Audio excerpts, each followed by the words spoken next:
Olá, pessoal do segundo ano, tudo bem com vocês? Como é que estão aí na quarentena? Estudando muito? Eu sei que está tudo muito confuso, pesado, muitas matérias, muitos desencontros, a gente está se adaptando, né? Essa nova tecnologia aqui, essa nova fase dessa pandemia. E eu sei que todos estão sofrendo, né? Não só vocês, como os professores, os diretores, os pais. Então, vamos tentar ter foco, porque vocês precisam ter as horas de vocês, para vocês poderem progredir, né, na série. E aí o Estado não pode parar. Então, nós vamos fazer a correção. Basicamente, vocês foram uma atividade da primeira semana, em História, que foi apenas uma pergunta. Mas eu vou dar uma passada antes em alguns termos para tentar deixar mais claro para vocês, tá bom? Então deixa eu ver aqui os meus slides aqui, que eu vou mudar aqui para deixar em página maior. Só um momento. Vamos lá, apresentação de história. Vamos lá. Vamos voltar, ó. Bem, correção de história, primeira semana, segundo ano, médio. Professora Marcela. Tema: o fim do antigo regime e as crises das colônias no século XVIII. Bem, a gente tem que pensar que no século XVIII estavam emergindo no mundo as ideias iluministas, tá? Essas que eram essas novas ideias. Essas novas ideias vão mudar a vida de muita gente. Inclusive, as colônias vão dar um basta a toda exploração sofrida durante mais de 3 séculos. Então, quando Portugal chegou aqui no Brasil, foi no século... foi 1500. Então, a gente já fala que foi no século XV. Né? Porque essa contagem de tempo aí, tem muita gente que se perde. Então, 1500, século XV. 1494 já vamos pôr, 1500, que é essa contagem que muita gente se perde. Quando você vir, vamos ver aqui se eu consigo fazer para vocês aqui no próprio slide. Vamos ver aqui.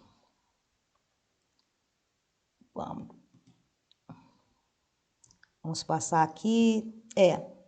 Não me está dando opção, mas assim,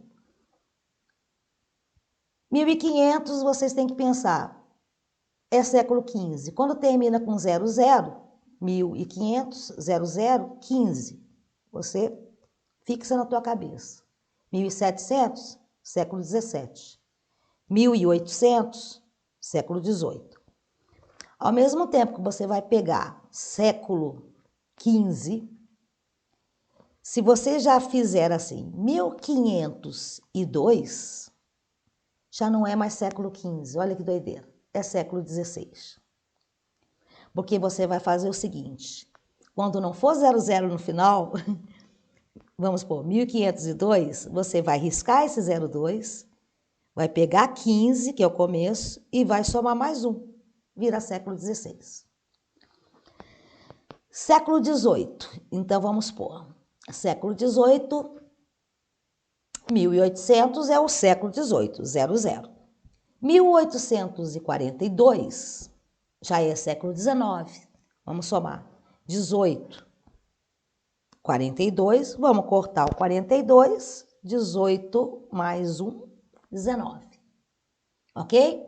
Então, em meados do século XVIII, em meados desse século, surgiram essas novas ideias. Então, a gente pensa que em meados do século XVIII é final dos anos de 1700, 1750, 1720, ok? Inclusive nas colônias que vão dar um basta nisso. As colônias estavam sendo exploradas desde 1500, gente. Era muito tempo, quase 300 anos de exploração. Essas ideias vêm para o quê? Levantar a moral do pessoal, tá? Para mudança, para não, mais do jeito que estava. Então tá, a partir da metade do século XVIII, com a evolução do capitalismo, que a gente pode dizer que seria a prática mercantilista que a gente falou, que era um mercantilismo pré-comercial, um capitalismo, né? Já um começo de capitalismo, porque na história, gente, tudo é transição. Não saímos do feudalismo de uma hora para outra e já entramos no mercantilismo. Não saímos do mercantilismo, já entramos no capitalismo. Então, são transições. E a evolução desse capitalismo que passou de comercial, que era o mercantilismo, que eram as trocas comerciais, importar mais, né, exportar mais e importar menos, o pacto colonial que a gente falou, a busca por metais preciosos, esse era o mercantilismo, tá? E quando ele passa a ser industrial, aí já é revolução industrial, mais na frente, ainda nesse mesmo contexto, que vai já haver uma revolução que aconteceu na Inglaterra, tá? Que a gente vai estudar isso. E as chamadas revoluções burguesas, revolução industrial, revolução americana, revolução francesa, são chamadas burguesas porque elas foram inspiradas pelos ideais iluministas. E os ideais iluministas sempre tiveram o quê? A burguesia por trás. Que a burguesia, ela era aquela classe que a gente falou que ela tinha poder econômico, mas não tinha poder político. Então ela queria derrubar o antigo regime. O antigo regime era o quê? O absolutismo. O rei concentrava tudo. Então essas novas tendências eram para derrubar esse antigo regime, tá? Então essas revoluções que foram influenciadas foram colocadas em xeque o antigo regime, que eu estava falando agora, e o sistema colonial, que já estava já ultrapassado, aquele esquema de exploração, de engenho de açúcar, de escravo. Então já estavam assim, pensando já para frente. Igual hoje, a gente tem hoje um aplicativo e a gente, daqui a pouco sai um outro melhor. Então está sempre se buscando uma melhoria, um avanço tecnológico, né?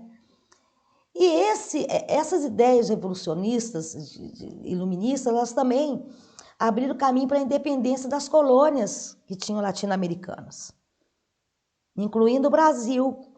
Então, teve vários movimentos de independência. E o que a gente pode dizer aqui, né? Um que foi altamente influenciado, que vocês fizeram até atividades o ano passado, sobre Tiradentes, a Inconfidência Mineira, que aconteceu em Vila Rica, né? Que hoje é Ouro Preto. Foi um levante pautado nas ideias iluministas. Vamos passar para frente. O antigo regime era o quê, gente? Absolutista. Poder absoluto dos reis. Ele praticava, perdão, o mercantilismo, a economia dos reis que se opunha ao liberalismo. O que é o liberalismo? É o livre mercado. É você poder negociar com quem você quer, ter liberdade econômica, não ficar tudo concentrado na mão do Estado, na mão do rei. Tá? O rei controlando os impostos, tudo, é uma política mais liberal. Denominação dada ao conjunto de ideias contrárias à intervenção desse Estado na economia e monopólio. Não é um monopólio todo fechado na política do rei. Os reis da França, tá? Os reis da Inglaterra, os reis absolutistas espanhóis. A sociedade estamental, onde o lugar da pessoa na sociedade é determinado pelo nascimento. Se nós fôssemos ver isso na Idade Média, a Idade Média é uma sociedade estamental. O que é isso? Estamental. Então tem o clero lá em cima, os nobres e os camponeses. Então, se eu sou camponesa, eu jamais vou conseguir ser uma nobre. Eu jamais vou conseguir chegar a ser um clero. Isso é uma sociedade estamental, não há mobilização. Igual hoje nós temos. Vocês estão tendo aí a oportunidade de estudar, fazer depois um Enem, se tornar um médico, um veterinário, um zootecnista, uma professora de história. Então você pode crescer, você pode mudar a tua vida. E o que eles concordavam também, né? Essa sociedade estamental, voltando, é o lugar da pessoa na sociedade determinado pelo nascimento. Então, nasci nobre, nasci camponês, servo, você servo. E isso desde lá do Egito Antigo, tá? Não tem muita mobilidade social. Não tinha. E os muitos privilégios da nobreza do rei. E quem pagava por isso? Terceiro estado, a burguesia, os comerciantes, os artesãos, sabe? Os pequenos camponeses. O imposto vinha tudo para esse pessoal pagar. Então, não era justo. E a nobreza e o rei vivendo lá no Palácio de Versalhes, com festas e mais festas, banquetes e mais banquetes. Tá? Então, vamos passar para frente. As consequências disso, desse pensamento contrário, né? Verificou-se nessa época uma transformação importante na economia mundial. Ao mesmo tempo da Revolução Industrial, que vem nesse bojo aí do século XVIII, operou-se a substituição gradativa do capitalismo comercial pelo capitalismo industrial. Então, gradativo, foi saindo do mercantilismo que a gente falou, ouro e prata, pacto colonial, balança comercial favorável, para já um capitalismo de indústria, de fábricas, de máquina a vapor, sabe? De novas tecnologias, de mais tecnologia, assim. Muitas máquinas inventadas para fazer tecidos. Tanto é que existe o filme do Charles Chaplin, que chama Tempos Modernos, que fala bem disso, dessa divisão do trabalho, da mecanização. Cada um faz uma peça. Eu fico no parafuso, o outro fica na porca. Então, aquele trabalho repetitivo. A Revolução Industrial leva a isso, essa mudança. Significou o surgimento da Revolução Industrial na Inglaterra, a Revolução Americana e da Revolução Francesa. Então, foi tudo influenciado por essas novas ideias e demolir esse antigo regime que já estava ultrapassado. Bem, a atividade para vocês é essa. Luzes da razão para a mudança. Os iluministas acreditavam que só um tirano tentaria resolver problemas sociais através da violência. Por isso, eles defendiam a educação como o grande caminho da mudança. Assim, as crianças deveriam aprender a amar a liberdade e a justiça. E teriam uma sólida formação científica. Tá vendo? Sai daquele negócio só de Deus, teocentrismo, e começa a partir para a experiência, empirismo, ciência. O homem é dono agora da sua própria vontade, do seu próprio conhecimento. Ele pode buscar o seu conhecimento. Que no tempo antigo ele não podia nem ler a Bíblia. Quem lia a Bíblia era o padre, o papa. Ninguém tinha nem condições de ter uma Bíblia. Você apenas escutava o outro falando lá. Tá?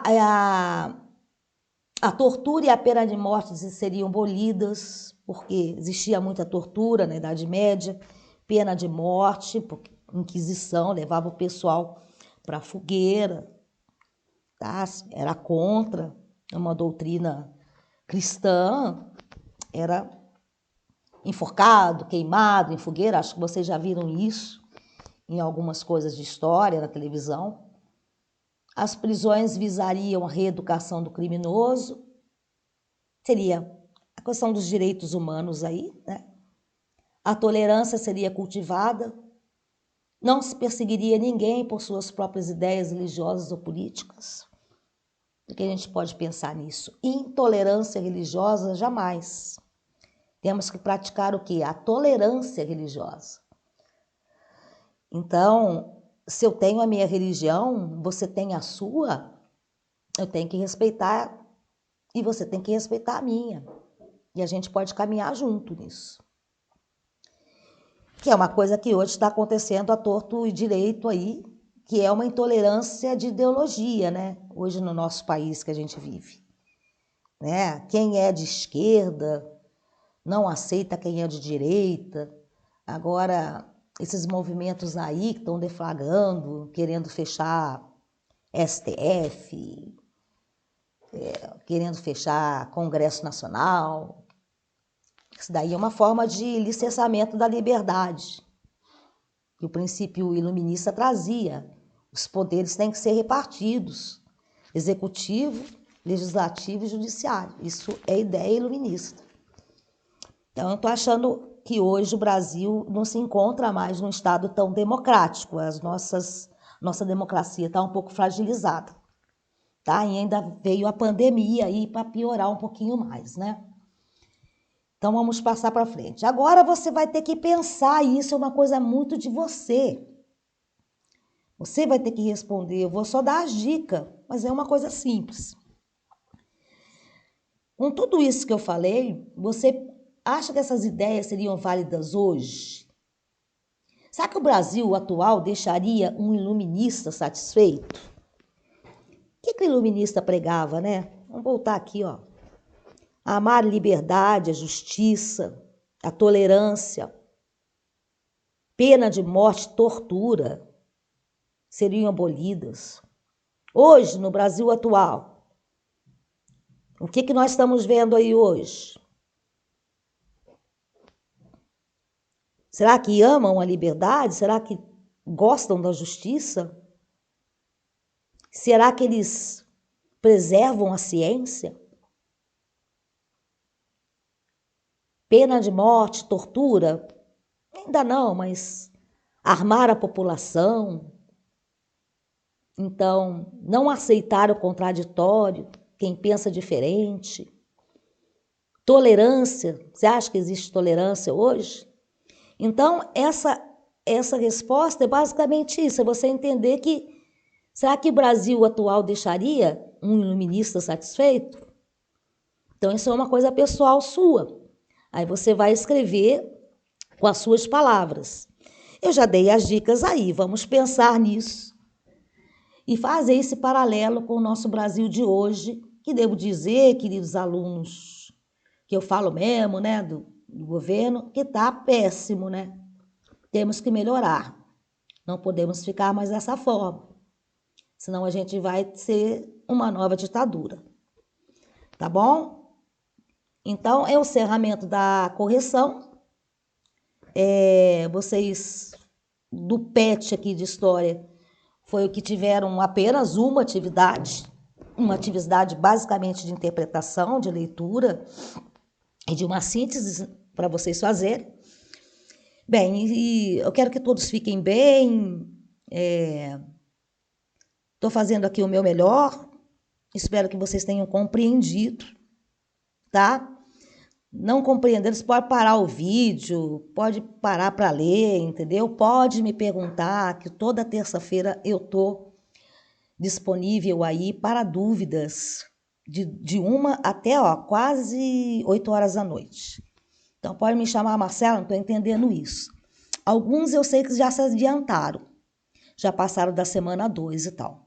Mas as correções eu vou fazer com relativa ao PET, seguindo o PET, para vocês já ajustarem aí, para já deixar tudo prontinho, tá bom?